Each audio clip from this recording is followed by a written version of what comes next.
लहारपा हत्याकांड में पुलिस ने बड़ी कार्रवाई की है। 2 आरोपी को पुलिस ने गिरफ्तार कर लिया है। 5 खोखा 1 जिंदा कारतूस बरामद किया गया। देर शाम जख्मी तीसरे व्यक्ति की भी मौत हो गई। और आपको बता दें कि जिले के लहारपा में शादी समारोह में अंधाधुंध फायरिंग की गई थी, जिसमें गोली लगने से 2 व्यक्ति की मौत हो गई थी और 3 लोग गंभीर रूप से घायल हो गए थे। गाड़ी साइड करने को लेकर विवाद हुआ था और इसके बाद फायरिंग की गई थी। भीड़ का फायदा उठाकर अपराधी फरार हो गए थे। हालांकि अब 2 अपराधी गिरफ्तार कर लिए गए हैं। बाकी 2 घायलों का इलाज अभी भी जारी है। और सिवान से आपको बड़ी खबर बताते हैं, जहां गुठनी प्रखंड में गेहूं की फसल में आग लग गई। 10 एकड़ में लगी गेहूं की फसल जलकर राख हो गई है। बिजली के तार से निकली चिंगारी से आग लगने की आशंका जताई जा रही है। और ये तस्वीरें आपके टीवी स्क्रीन पर आपको दिखा रहे हैं। आप तस्वीरों में देख सकते हैं आग कितनी भयावह है और आग की लपटें आसमान में उठती भी दिखाई दे रही हैं। वहीं ग्रामीण जान को जोखिम में डालकर आग बुझाने की कोशिश कर रहे हैं। किसानों ने तुरंत दमकल विभाग को सूचना दी, लेकिन दमकल की एक भी गाड़ी नहीं आई। फसल को बचाने के लिए ग्रामीणों ने खुद पहल की। सैकड़ों लोग पेड़ों की टहनियों से आग बुझाने में जुट गए। ग्रामीणों की एकजुटता से बाकी खेतों को आग से बचा लिया गया। अगलगी की घटना से किसानों को भारी नुकसान हुआ है। बेगूसराय में 2 मजदूर का शव मिलने से इलाके में सनसनी फैल गई। घटना सिंघौल थाना क्षेत्र के हरपुर की बताई जा रही है। पुलिस मौके पर पहुंचकर घटना की तफ्तीश में जुट गई है। दोनों शवों की पहचान नहीं हो पाई है। सीमेंट की बोरे में लिपटे 2 युवक का शव मिलने से इलाके में हड़कंप मच गया। दोनों शव 200 मीटर की दूरी पर अलग अलग जगह पर मिले हैं। दोनों का सर कुचला हुआ है। दोनों का हाथ पैर बांधकर अलग अलग जगह फेंक दिया गया। अनुमान लगाया जा रहा है कि अपराधियों ने पहले दोनों ही मजदूर की पिटाई की, फिर उसका सर कुचलकर हत्या कर दी। दोनों के बांधा हुआ है और पीट के प्रथम दृष्टया जैसा हम लोग को लगता है यहाँ पे खेत के पास मिले हैं और बैक साइड ऑफ वास्तु विहार के पास में बरौनी थाना अंतर्गत हम लोगों को ये घटना हुई है। जानकारी मिली, हम आकर इसमें देख रहे हैं, एफएसएल की टीम्स को बुला रहे हैं और प्रोसीजर हम फॉलो करके सबसे पहले इनकी शिनाख्त करने की कोशिश करेंगे, उसके बाद हमारा कार्य आगे बढ़ेगा। और अगली खबर आपको मुजफ्फरपुर से बताते हैं, जहां शादी से मना करने पर लड़की पर पेट्रोल छिड़ककर उसे जलाने की कोशिश की गई। ब्रह्मपुरा थाना क्षेत्र के मेहंदी हसन चौक मोहल्ले की एक महिला ने एक व्यक्ति पर घर में घुसकर मारपीट की और उनकी बेटी पर पेट्रोल छिड़ककर जान से मारने का प्रयास किया है। ऐसा आरोप युवक पर लगा है। महिला ने आरोप लगाया कि आरोपी युवक लाल बाबू उनकी बेटी पर शादी का दबाव बना रहा है। उसने उसकी बेटी के ऊपर पेट्रोल छिड़ककर जलाने की कोशिश की। लड़की के घर वालों ने किसी तरह लड़की की जान बचाई और उसे लेकर इलाज के लिए सदर अस्पताल पहुंचे, जहां लड़की का इलाज चल रहा है। वहीं पूरे मामले को लेकर ग्रामीण एसपी विद्यासागर ने बताया कि अभी तक जांच में समूह के पैसे को लेकर दोनों में पहले से विवाद की बात सामने आई है। पेट्रोल छिड़ककर जलाने के प्रयास की बात की फिलहाल पुष्टि नहीं हुई है। और इसी बीच आपको मुजफ्फरपुर से बड़ी खबर बताते हैं, जहां कुख्यात शराब माफिया गिरफ्तार किया गया है। अजय झा उर्फ बबुआ डॉन गिरफ्तार कर लिया गया। एक पिस्टल, कारतूस और 120 पुड़िया स्मैक बरामद किया गया है। वाहन चेकिंग के दौरान इसकी गिरफ्तारी हुई है। कई थानों में एफआईआर दर्ज है। तो बड़ी खबर आपको बता रहे हैं मुजफ्फरपुर से, जहां अजय झा उर्फ बबुआ डॉन को गिरफ्तार किया गया है, जिसके पास से एक पिस्टल और कारतूस भी पुलिस ने बरामद किए हैं। 120 पुड़िया स्मैक बरामद किया गया है।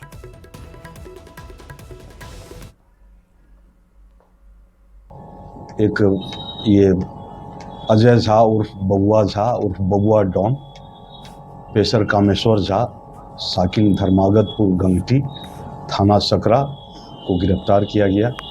ये एक ब्लू रंग के हंटर बुलेट मोटरसाइकिल से थे और इनके पास से, इनके हैविंग से एक देसी पिस्टल, 2 कारतूस और जो इनके पॉकेट था और एक बैग भी बना हुआ था, उसमें 120 पुड़िया स्मैक ये बरामद किया गया। झारखंड के लुगू पहाड़ जंगल में सुरक्षा बलों के साथ मुठभेड़ में मारे गए नक्सलियों में अरविंद यादव उर्फ अविनाश भी शामिल है। अरविंद यादव जमुई जिले का भेलवा मोहनपुर का रहने वाला बताया जा रहा है। अरविंद यादव बीते 2 से ढाई दशक से नक्सली संगठन भाकपा माओवादी से जुड़ा रहा। अरविंद यादव उर्फ अविनाश पर बिहार और झारखंड के थानों में नक्सली वारदात के दर्जनों केस दर्ज हैं। इनामी नक्सली नेता अरविंद के मुठभेड़ में मारे जाने के बाद उसके गांव और घर के पास सन्नाटा पसरा दिखा।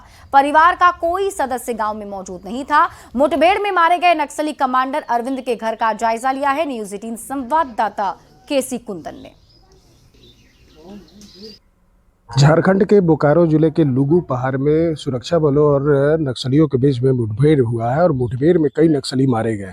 उन मारे गए नक्सलियों में जमुई जिले का सोनो इलाके का भेलवा मोहनपुर गांव का रहने वाला अरविंद यादव उर्फ अविनाश भी शामिल है। हम अभी खड़े हैं भेलवा मोहनपुर गांव में और यही घर है अरविंद यादव का, जहां बीते कुछ साल पहले पुलिस ने कार्रवाई करते हुए घर की कुर्की जब्त की थी। और बता दें कि कुछ साल पहले ईडी ने भी कार्रवाई करते हुए लगभग 1.5 करोड़ रुपए की संपत्ति को जब्त किया था अरविंद यादव और अविनाश का। और मुठभेड़ में मारे जाने के बाद हम यहाँ पर पहुंचे हैं उनके घर पर, जहाँ पर कोई नहीं है, सन्नाटा पसरा हुआ है। जो जानकारी मिली थी कि यहाँ पर उनके माता पिता और भाई रहा करते थे, लेकिन अभी फिलहाल यहाँ पर कोई नहीं है। घर में अगर देखा जाए तो मातमी सन्नाटा पसरा हुआ है। के अलावा अरविंद जो जमुई जिले के इस गांव के रहने वाले थे और यहाँ पर अगर देखा जाए तो मातमी सन्नाटा पसरा हुआ है। कई पुलिस वाले यहाँ पर आकर छानबीन कर रहे हैं, लेकिन गांव का कोई भी सदस्य या कोई भी लोग इस बारे में बोलने को तैयार नहीं है। जमुई पुलिस से हमारी बात हुई है तो एसपी ने कहा कि ऐसी सूचना मिल रही है, लेकिन किसी तरह से झारखंड पुलिस के द्वारा संपर्क नहीं किया गया है। वहीं पर पैरामिलिट्री फोर्सेज के कुछ जवान यहाँ पर आकर मामले की छानबीन कर रहे हैं और इस बात की सूचना दे रहे हैं।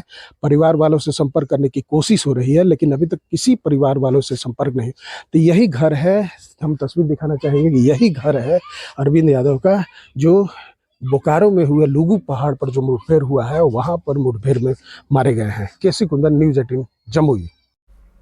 दिल्ली पुलिस और बिहार एसटीएफ ने वैशाली में बड़ी छापेमारी की है। टीम ने विदेशी हथियार और 3.5 लाख कैश के साथ शातिर बदमाश को गिरफ्तार किया है। आरोपी ने किचन में छिपा कर रखा था विदेशी पिस्टल।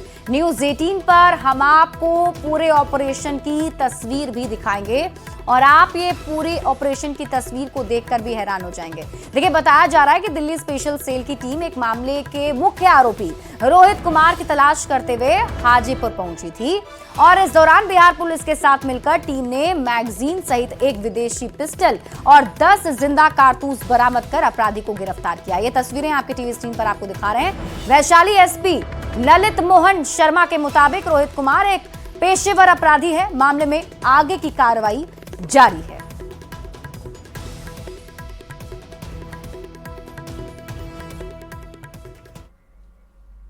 छपरा रजिस्ट्री कार्यालय के रिकॉर्ड रूम में रखे रजिस्टर 1 के दस्तावेजों से छेड़छाड़ मामले के न्यूज़ 18 पर खुलासे के बाद डीएम ने बड़ा बयान दिया है। डीएम अमन समीर ने कहा है कि इस कांड को अंजाम देने में रजिस्ट्री कार्यालय के लोगों की मिलीभगत की संभावना से इनकार नहीं किया जा सकता, लिहाजा पुलिस इस मामले की जांच कर रही है। मामला सामने आने के बाद डीएम ने सभी दस्तावेजों के डिजिटल स्कैनिंग का आदेश दिया है। डीएम अमन समीर ने न्यूज़ 18 से कहा, यह मामला काफी संवेदनशील है और इस मामले की दोषियों को प्रशासन किसी हालत में नहीं बख्शेगा। आपको बता दें कि रजिस्ट्री कार्यालय के रजिस्टर 1 में छेड़छाड़ करके 12 से ज्यादा फर्जी दस्तावेज बनाए गए हैं, जिसे लेकर नगर थाने में मामला दर्ज कराया गया है।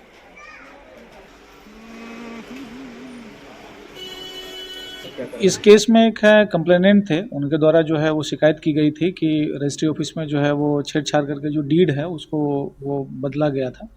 तो उसकी जो है वो जांच की गई। जांच में जो है वो प्रथम दृष्टया जो है वो सत्य पाया गया। उसके बाद मेरे द्वारा जो है प्राथमिकी दर्ज करने का जो है वो आदेश दिया गया था और पुलिस जो है वो अपना आगे का काम कर रही है और हम लोग भी भविष्य में इस तरह की कोई चीज़ नहीं हो तो उसके लिए हम लोगों ने यहाँ पर जो भी पुराने डॉक्यूमेंट हैं सभी को जो है वो स्कैन हम लोग कर रहे हैं और काफ़ी संख्या में जो है डॉक्यूमेंट को ऑलरेडी स्कैन कर लिया गया है। उसका डिजिटल कॉपी क्रिएट किया जा रहा है ताकि भविष्य में किसी तरह का जो है छेड़छाड़ नहीं हो। और जो भी अगर दोषी उसमें जो भी पाए जा रहे हैं हम लोग अपना विभागीय भी जांच कर रहे हैं। पुलिस तो अलग से इन्वेस्टिगेट कर ही रही है। जो भी उसमें दोषी पाए जाएंगे सब पे जो एक्शन लिया जाएगा। और देखिए, 24 अप्रैल को पीएम मोदी मधुबनी आ रहे हैं। प्रधानमंत्री के दौरे को लेकर बीजेपी की महिला कार्यकर्ता काफी उत्साहित नजर आ रही हैं। दरभंगा में पारंपरिक वेशभूषा में मिथिलानी महिलाएं पान, मखान और सुपारी के साथ लोगों को निमंत्रण कार्ड बांट रही हैं। माथे पर पाग और मिथिला पेंटिंग वाली साड़ी में महिलाएं बड़े अनोखे अंदाज में न्योता दे रही हैं। आप ये रिपोर्ट देखिए।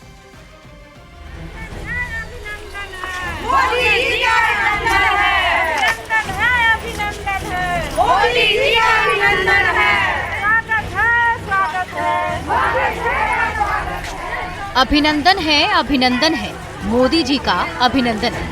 स्वागत है, पीएम मोदी का स्वागत है। माथे पर पाग, मिथिला पेंटिंग वाली साड़ी, पान, मखान और सुपारी।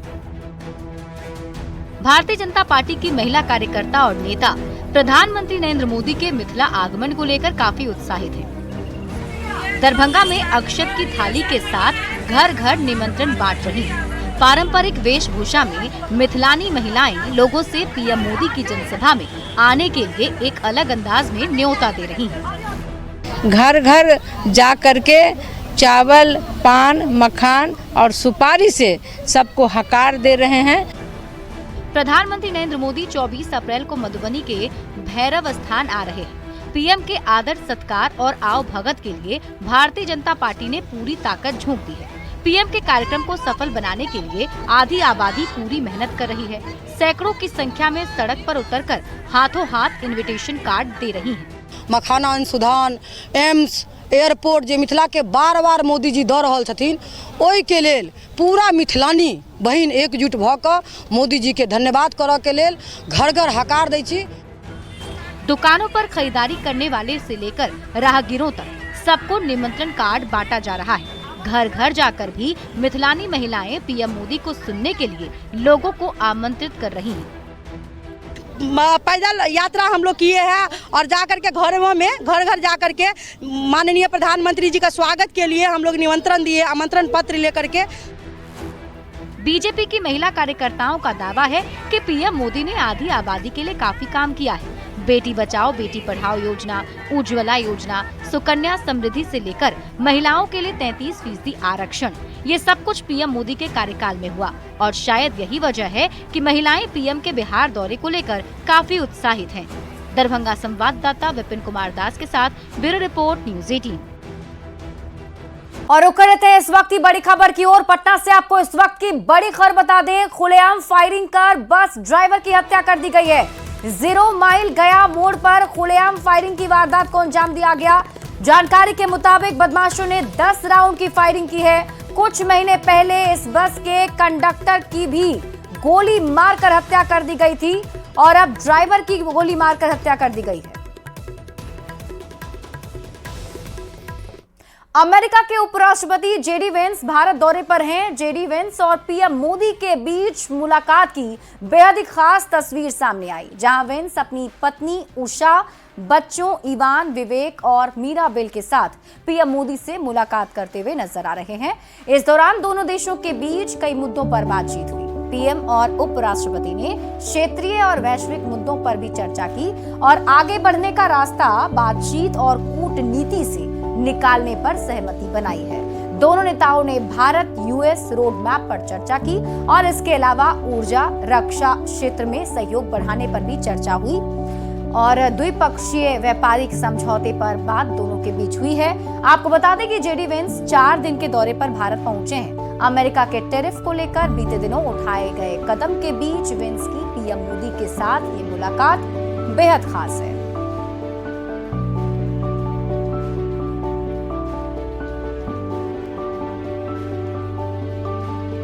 ये 2 तस्वीरें आप ही टीवी स्क्रीन पर आपको दिखा रहे हैं। प्रधानमंत्री नरेंद्र मोदी से मुलाकात करने के लिए अमेरिका के उपराष्ट्रपति जेडी वेंस अपने पूरे परिवार के साथ पहुंचे। आपको बता दें कि 4 दिनों के दौरे पर अमेरिका के उपराष्ट्रपति अपने पूरे परिवार के साथ भारत दौरे पर आए हैं, जिनमें उनकी पत्नी, 2 बेटे और 1 बेटियां शामिल हैं। और आप देखिए, प्रधानमंत्री नरेंद्र मोदी ने बच्चों से काफी अच्छे तरीके से बातचीत की, बड़े प्यार से उन्हें पुचकारा, दुलारा और उनसे बातचीत करते हुए पीएम मोदी नजर आ रहे हैं। साथ ही साथ दोनों देशों के बीच द्विपक्षीय वार्ता भी हुई है, जिसमें कई मुद्दों को लेकर बातचीत हुई है। जिस तरीके से फिलहाल अमेरिका की तरफ से टैरिफ की बात कही जा रही है, इस बीच ये मुलाकात होना काफी अहम माना जा रहा है।